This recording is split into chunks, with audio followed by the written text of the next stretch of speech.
Hello, everyone, and welcome to Decoding the WSL, the podcast dedicated to the stats and facts of the WSL. I am your podcast host today, Jacob Bernstein, and today we are here to speak about Spurs women and their 25-26 season. To talk me through this season review, I'm joined by two Arsenal fans, actually. Firstly, we have got podcast regular. We've got Izzy Duddy. Izzy, how are you doing? Hello, I'm very good, and I think I'm slowly turning into a Spurs women fan, so don't feel too alone today, Jacob, because I might have a soft spot.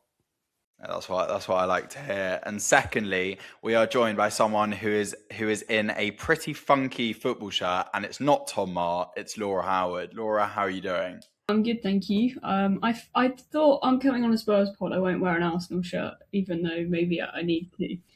Yeah, I've gone with I think what the guy that sold it to me he was probably upselling, but he was like, yeah, it's like a Japanese prototype. That's the word.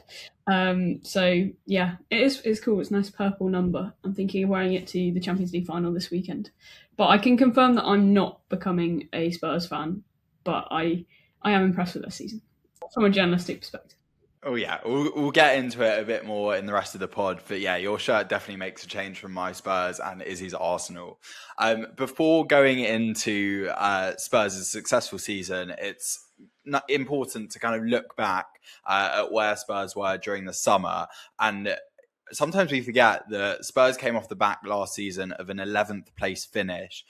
Robert Villahamon was sacked at the end of last season and Martin Ho came in.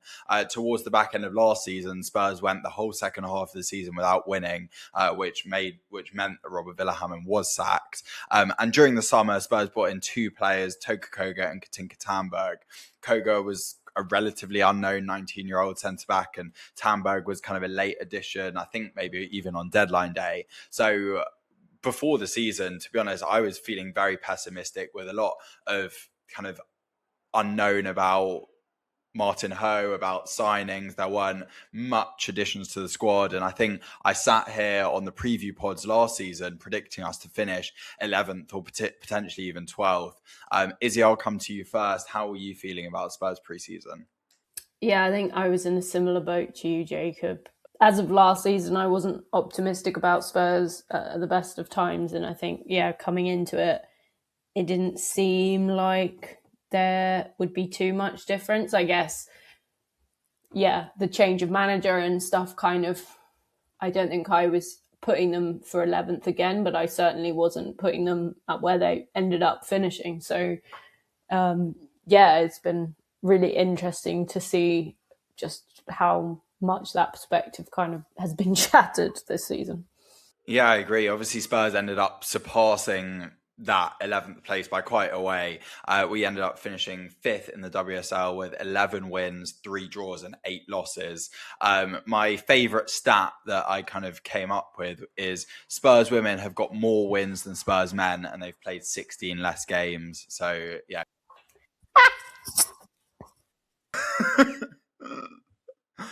Thank you for the reaction, Izzy. But no, it was a really successful first half of the season for Spurs, especially. They had 6 wins, 2 draws and 3 losses. There were early wins at the start of the season against West Ham, Everton, Brighton, and things were looking on the up. There was a kind of North London derby 0-0 draw, and just before the winter break, Spurs drew 3-3 to United. Spurs were 3-0 up against United in that game, and if Spurs would have won that, they would have gone into the winter break 4th, level on points with Arsenal, but they did go into the winter break 5th. A point behind United, 2 points behind Arsenal. Laura, I'll come to you firstly. What did you make of Spurs' first half of the season under Martin? Yeah, it's interesting because my first experience of Spurs this season was actually in a pre-season friendly. I went to the one at Boreham Wood when Spurs beat Arsenal 4-3. And I have the Footballogy app, and it gives you like season stats, and one of them is the most goals in a game. And for most of the season, it was that 4-3 game. I was like, I can't have a loss to Tottenham. That's my top scoring game. Luckily, not to foreshadow the pod, but luckily there was a 5-2 later on that somehow Footballergy ranked higher, much to my pleasure. But yeah, in terms of then the start of the season, I think coming off that, I was like, I really respected Martin Ho as a coach. I think what he did at United, and I think a lot of their success previously had kind of come from him. So I was not maybe as pessimistic as others in terms of I thought he could definitely have a good impact. And then you come into those opening 3 games, 2 decent results, a win against West Ham, but you can't really set much store by that when it's only 1-0. And then you're looking, and at that point of the season, you're probably thinking, this Everton seems pretty good. They've just beaten Liverpool 4-1 on the opening day, and Spurs have gone and beaten them 2-0. So it's looking up. And then that 5-1 loss to City, and it was kind of that, maybe this is the same old Spurs that we've kind of seen finish 11th. And I think that was the real doubt. But I think what went on from there, and I think that would easily be for the squad to kind of be like, we're not there as a squad yet. We're still in this transition period.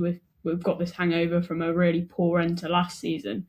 But actually, there was a real resurgence, and I think that was really crucial and kind of set the store by this season of bouncing back from that and having a really, really solid first half of the season. And I think where we saw them finishing at Christmas, even though they didn't quite get level of Arsenal, the fact that they were so close, and it really felt like Spurs aren't just kind of being the best of the rest here. At that point, they were pushing like the top 3. You're kind of looking and going, if they carry on at this rate, they're really challenging those Champions League spots. And by that point of the season, obviously, a lot of, especially after Christmas, a lot of the top 3 played each other. You had like City versus Chelsea, Arsenal United, Chelsea Arsenal, Chelsea City, City Arsenal. All of those big teams are playing each other. So you're kind of looking at that and going, Tottenham in this form can really push into that top 3. And I think to do that in your first season as a manager, and like you said, kind of only with those 2 signings was super impressive. Yeah, no, you're right. I think looking at the second half of the season, there was a bit of a tail off, and Spurs weren't quite able to kind of keep pace with the top 4. In the first half of the season, as I mentioned, they got 20 points. In the second half of the season, they won 5, drew 1, but lost 5, which meant they got 16 points. So only a slight tail off, but there was a period between February and April where Spurs went 4 without a win in the WSL, back-to-back 5-2 losses against Arsenal and City. And it did look like their season was going to tail off. But then it ended up picking back up with 2 wins in a row in the last 2 2-1 wins against both Brighton and London City Lionesses. Izzy, question on what did you make of kind of Spurs' second half of the season? Did you think they were going to kind of tail off? And they with Brighton kind of pushing Spurs and having a great end to the season, it looked like Brighton could have potentially pipped Spurs to 5th in the last few games. Yeah, I think when you kind of take it in context of the whole season, maybe like Laura and you mentioned at the time, like those 5-2 losses, going a few games without a win started to, at the time, feel like, yeah, potentially, it might have just been a sort of new manager bounce and we're going to go downhill. But actually, I think now when you look at it, it's only the beginning of that project, right? And they obviously brought in some great signings in January, which I think were instrumental in kind of keeping the momentum going for them. But I think it's kind of only natural. Like the fact that I remember looking at that table and thinking like, Jesus Christ, like Spurs can actually do this. Like they are going to leapfrog us, and they are, going in those Champions League spots, and sort of that time sort of sustainable. It's unsustainable in your first season as a manager to go from like 11th to Champions League, basically. But when you look at it in the context of who they brought in January, and then kind of getting their flow back a little bit, even with a few draws and a few losses, they were kind of grinding out those 2-1 wins, just getting those points. And I think it's kind of fine that it tailed off a bit. They finished really comfortably, and it set them up so well for next season. It's shown that they're a desirable club for sort of big talent to come into.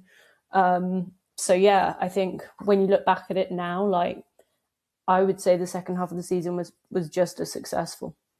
Yeah, and I think a couple more stats on Spurs' season as a whole. I think one important thing that I wanted to mention was Spurs' home record, especially at Brisbane Road. We played 8 of our 11 home games at Brisbane Road, winning 6, drawing 1, and only losing 1. And the draw was to Arsenal and the loss was to City. I think just the disappointment at home were actually games at the Tottenham Hotspur Stadium where we didn't win 1. We drew 1 and lost 2, which meant that Spurs had the 4th best home record in the league, I think, above United. And the other point that I wanted to raise was Spurs won 11 games in the league, and 9 of those 11 wins were by 1-goal margins.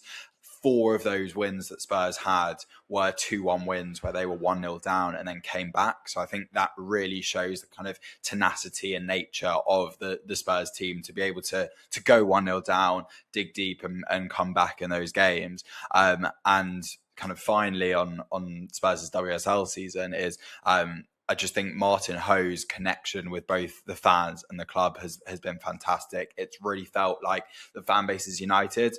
I mentioned when I was on the pod a couple of weeks ago that I went to the Spurs Women End of Season event, and I think you could feel when Martin Ho was speaking that he really gets the club, and I think that's really important. It's not just Martin Ho, it's also the players.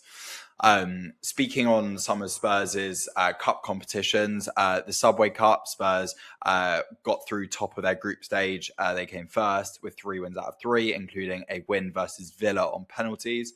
I was there that night. Lisa Kopp scored a penalty. It was amazing. But Spurs ultimately lost 2-1 to United in the quarterfinals.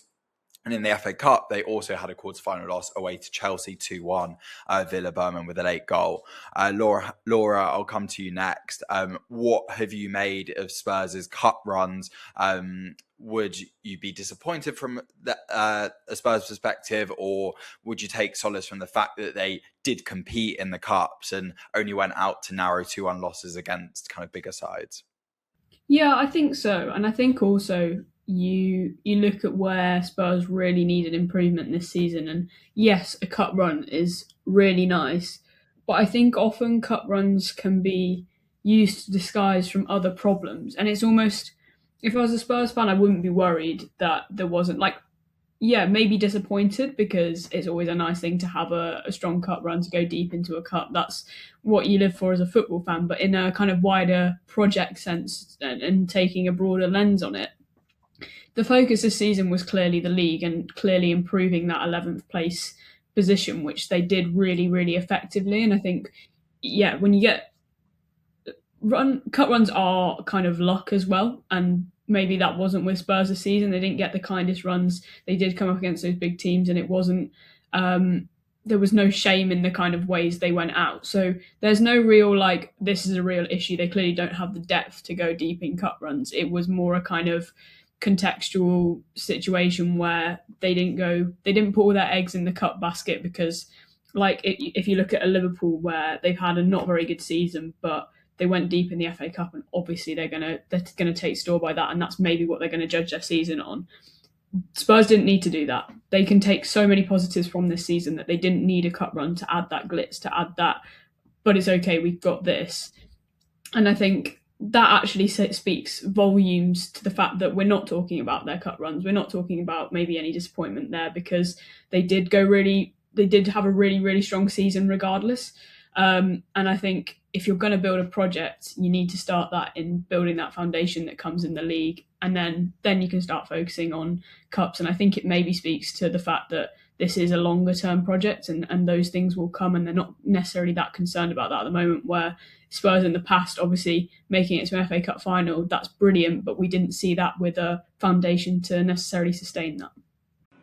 Yeah, I think that's a really good point. I've actually just gone back and had a look at Spurs' league form during that 23-24 season when they reached the FA Cup final, and the league form in the second half of the season wasn't that strong. Spurs won 3 out of their 11 games in the second half of the season, and although the FA Cup run was magical, firstly, there are a lot of elements of kind of luck and last minute goals and penalty shootouts that led to Spurs getting to that final. And then secondly, it was also followed up by a season of disappointment under Robert Villahammer. And I mentioned it again, but at the Spurs Women End of Season event, Martin Ho and at the time director of women's football Andy Rogers mentioned that they kind of were putting in foundations to make sure that good bad cycle wasn't going to continue next season.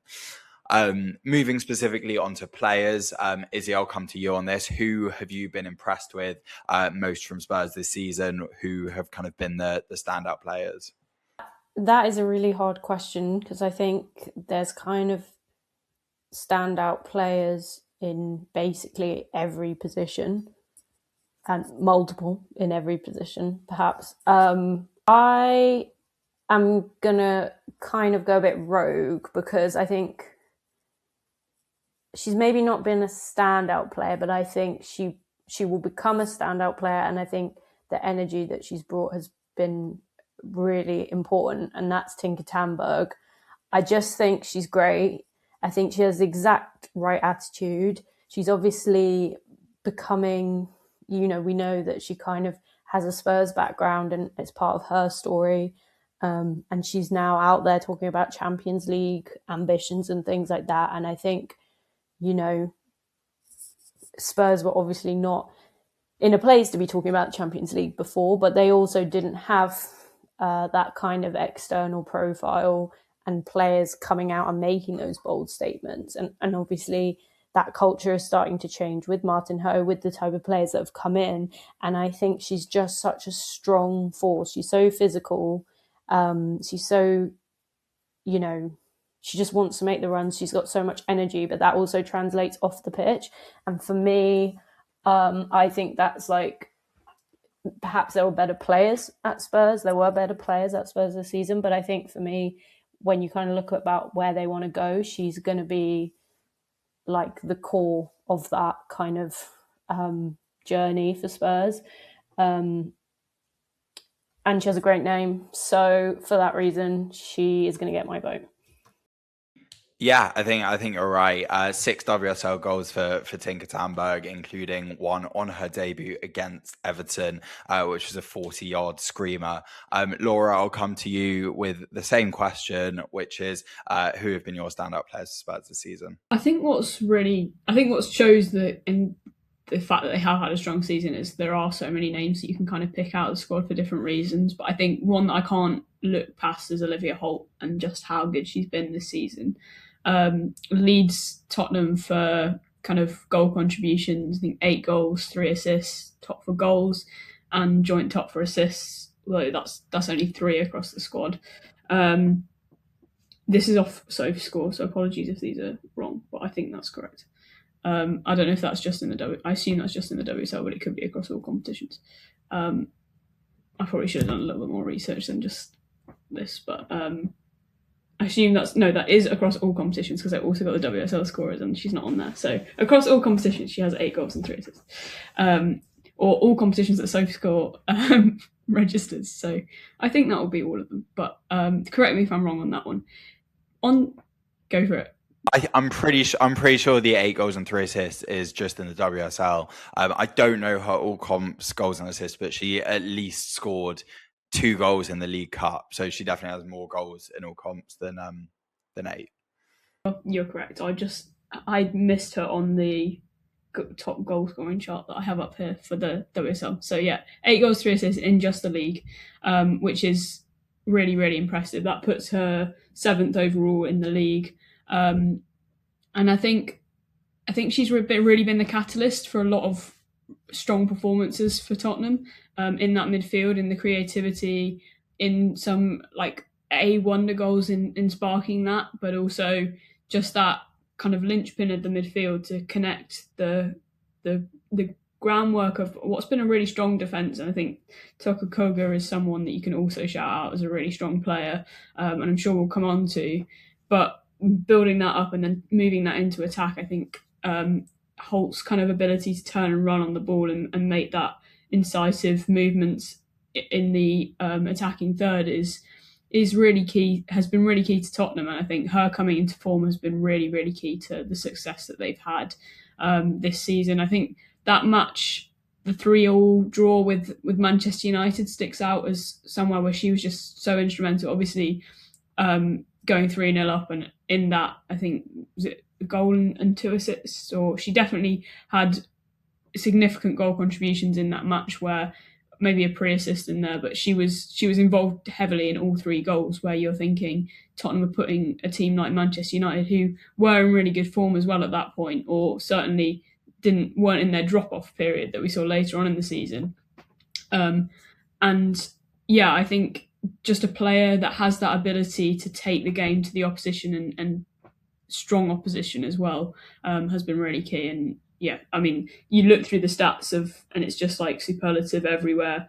Top 3 in expected goals, top 3 in expected assists, top 3 in like scoring frequency, top 3 in total shots per match. I think obviously these are all just indicators of performance, but when you're consistently in those top statistics, it's really showing something of how key she's been to the team. Yeah, no, I think you're completely right. I think the 2 other players that I want to mention outside of Koga, Holt, and Tamberg, firstly is Signe Galpset. Izzy mentioned Spurs signed 5 players in January, and Galpset was one of them. And I think she's probably been the most influential out of the 5. She's got 3 goals and 1 assist since arriving in January, but just possesses actually really similar traits to Olivia Holt. The ability to kind of pick up the ball from deep, drive at players, and not get intercepted. It's almost like the ball's stuck to her feet.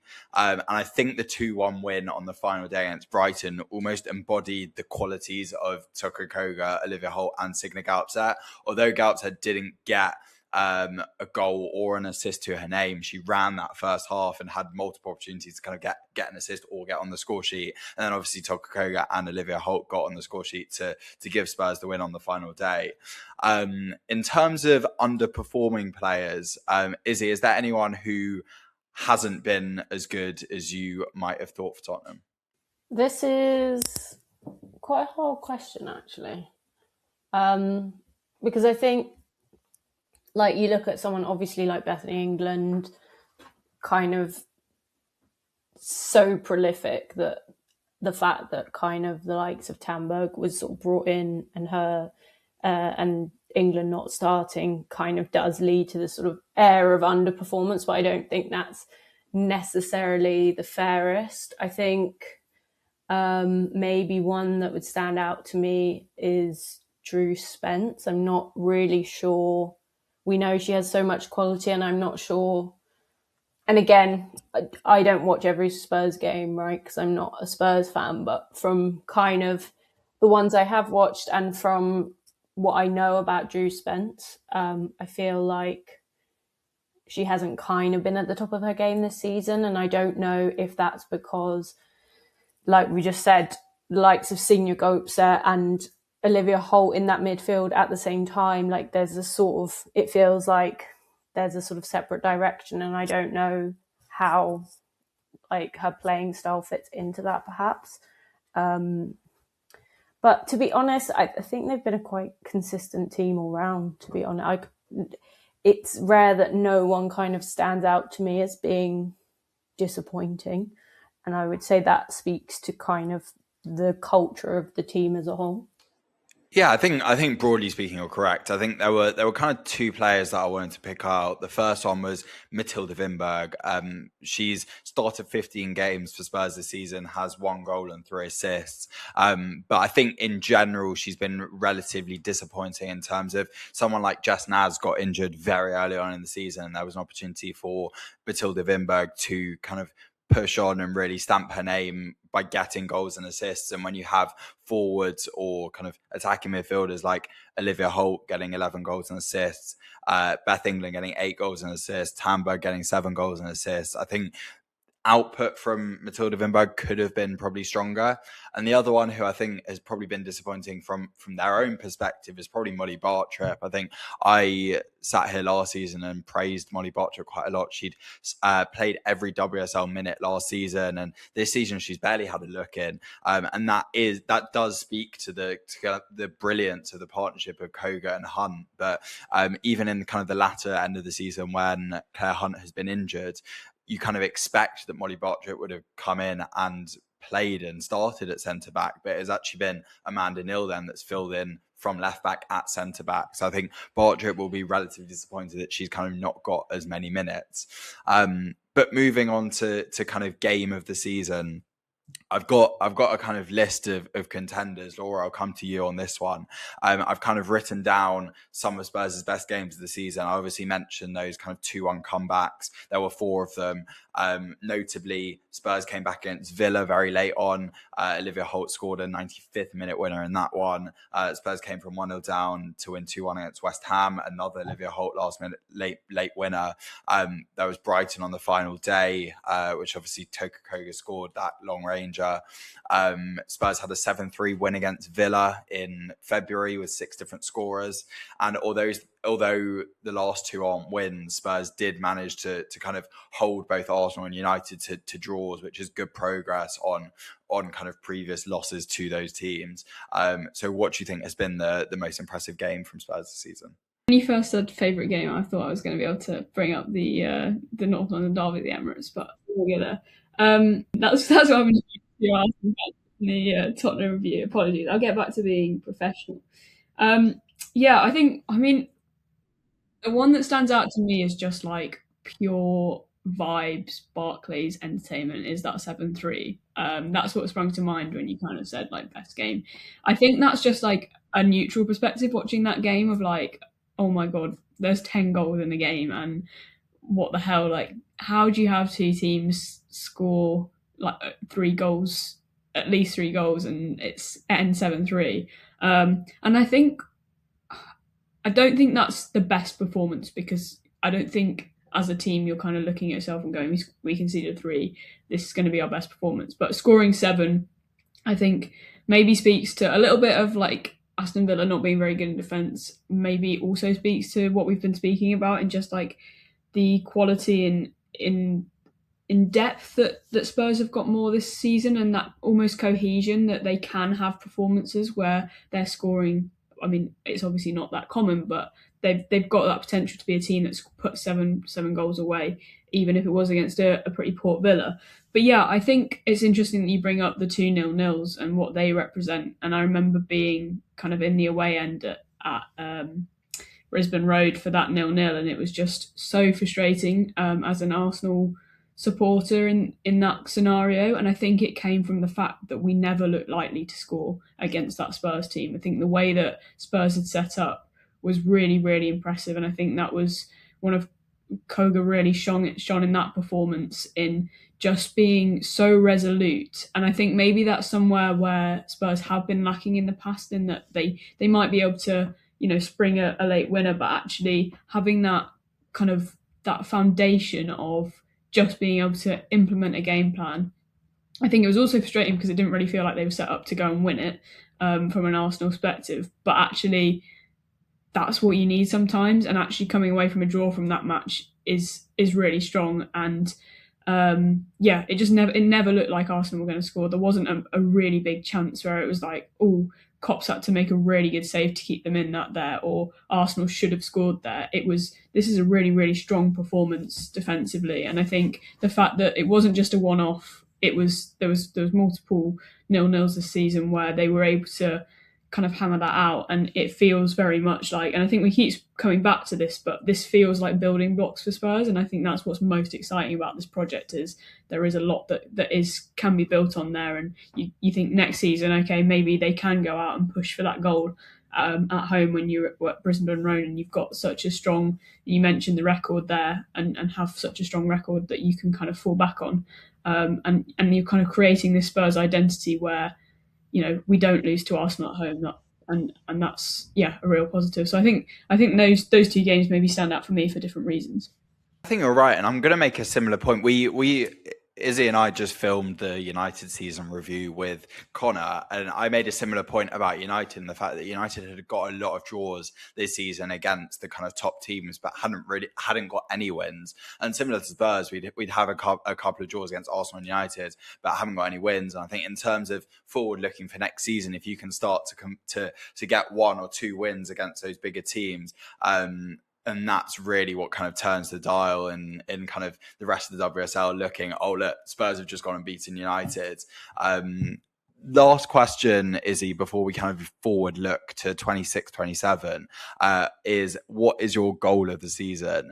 Again, I've kind of narrowed it down to a couple of contenders. I think the two most obvious ones are Katinka Tandberg's 40-yarder against Everton on her debut on matchday 2, and Toka Koga's 30-yarder against Brighton on the final day. And on top of that, I could include literally any one of Olivia Holt's goals this season. She's had a curler against London City, another long ranger against West Ham, a really delicate chip against Leicester. But what would be your Spurs goal of the season? Yeah, in preparation, Jacob, I did watch a YouTube compilation entitled Every Single One of Olivia Holt's Goals before I came on this podcast. Just for fun, to be honest. And much as there have been some screamers, I do think there was just something about the nature of that chip against Leipzig at Leicester. It was just so cheeky, but it just looked so natural. She just like, whoop. It was like reminiscent of, I can't remember what year it was. Was it 2021? Sam Kerr in the FA Cup final against Arsenal. Just a little chip over the keeper. It's just too easy. So I think that has to be my goal of the season. Although I will kind of give a second special mention to any one of the, I think 9 penalties it was against London City in the FA Cup, especially given that most of those penalty takers were either defenders or goalkeepers.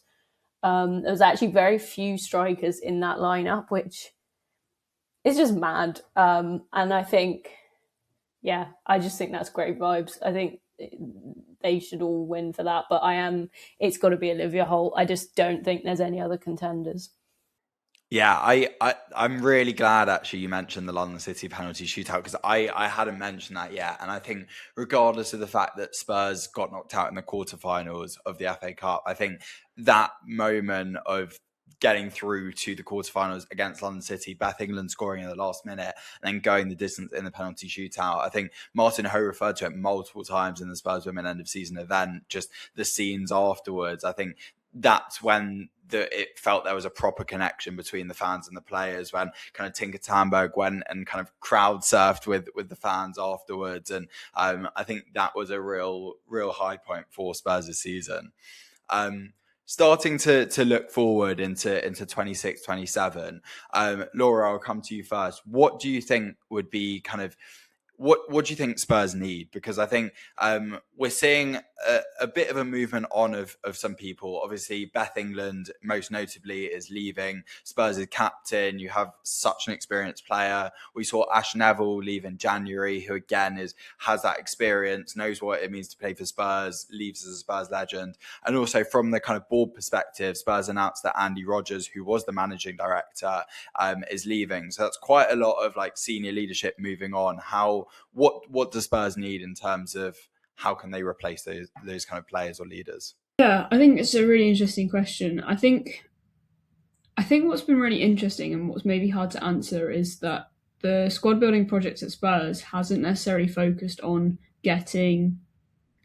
I guess you could maybe argue that Sinja Galpza is quite a big name signing of like, okay, this is a real statement signing because she's been like revered almost in the game, or like touted to be the next big thing in the game for quite a while, and so it was quite a coup for Spurs to attract her to North London, and I think that's a really, really sensible move for her career as well, in a similar way to like Olivia Smith maybe going to Liverpool for a season, or obviously you'd hope for Spurs' sake that it's longer and maybe Galpza sees out the project there, but that kind of, you don't go to one of the big clubs straight away when you move to the WSL.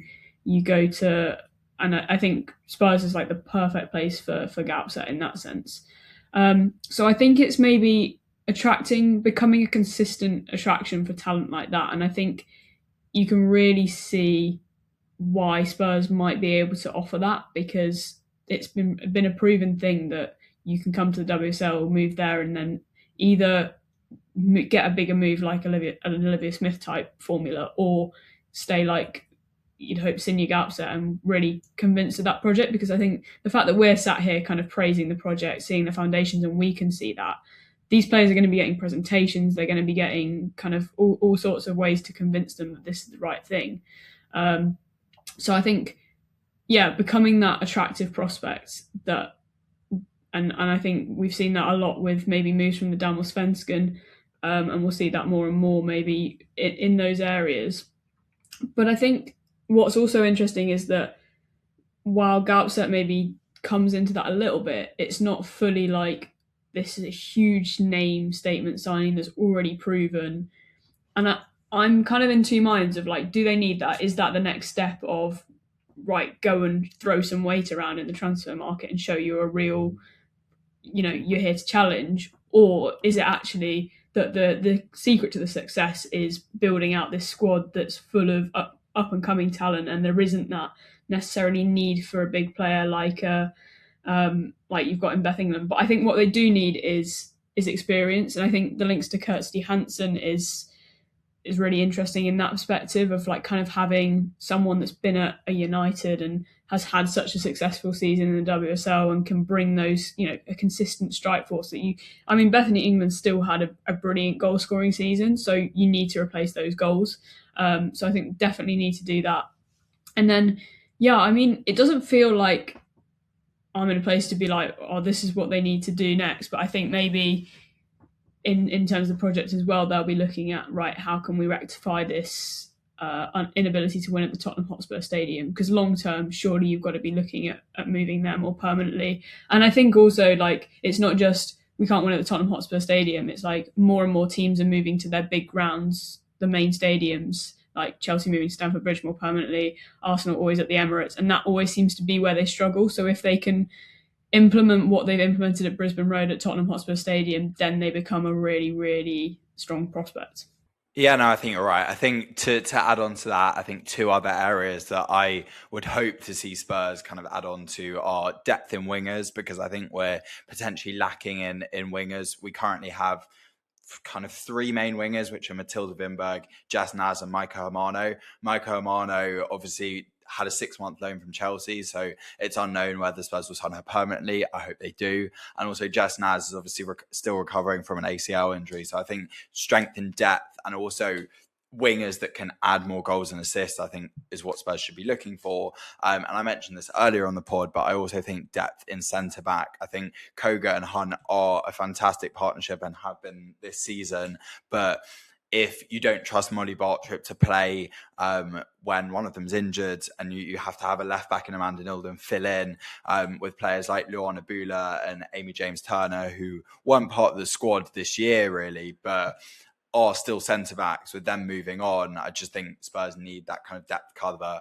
And I think given Spurs' signings in the last kind of year, don't be surprised if there's some combination of both youth and Scandinavians coming into the club this summer. Izzy, final question for you, which is, what would make a successful season for Spurs for 26-27? I think they need to finish, I would say, where they are now or above. I don't want to kind of go out there being like they need to qualify for the Champions League, because let's be realistic here with what they've got. But I do think they have the foundations to kind of carry on what they're doing, and I want to see them do that. I think there are other teams around them that are also in a sort of building phase, like Brighton. So I think it is going to be tricky for them to maintain this sort of level of football, but I do think they can do it. And sort of adding on to what Laura said, I think they kind of just need to go slow and steady. Like I think maybe someone like Kirsty Hansen would help, but in terms of mixing up the squad, I do actually just think it needs to be keeping it simple and sort of how it is, and building that chemistry between people, because something's obviously working, right? So if it ain't broke, don't fix it. Maybe just add a little bit of spice. But yeah, for me, I think it needs to be 5th place finish at least. And I think they should be getting to a cup final. I'm going to put it out there. I think they should be getting to cup final. I mean, like Laura completely said, like, it is often luck of the draw, but they've got there before, and I don't see any reason why they can't get there again. And they do need to start beating bigger sides. And I think that a cup is almost a good place to do that when they do have, you know, the sort of momentum of knockout phases and things like that. So for me, I think, yeah, they need to maintain what they've got, but start kind of really challenging as serious threats in sort of the cup competitions. But yeah, I would absolutely love that. But I think that is all. Yeah. But I think that's all for today's pod. It's actually not all for Spurs women in 25-26 because we still have World Sevens, which is next week as of recording, and I will be there, and I'm looking forward. But that's all for today's pod. Thank you very much, Izzy. Thank you very much, Laura, for coming on, and thank you, listener. If you did enjoy today's episode, please make sure to follow or subscribe wherever you get your podcasts, or follow Decoding the WSL, or follow at Decoding the WSL on Instagram. Thank you everyone for listening, and we'll see you at the next one.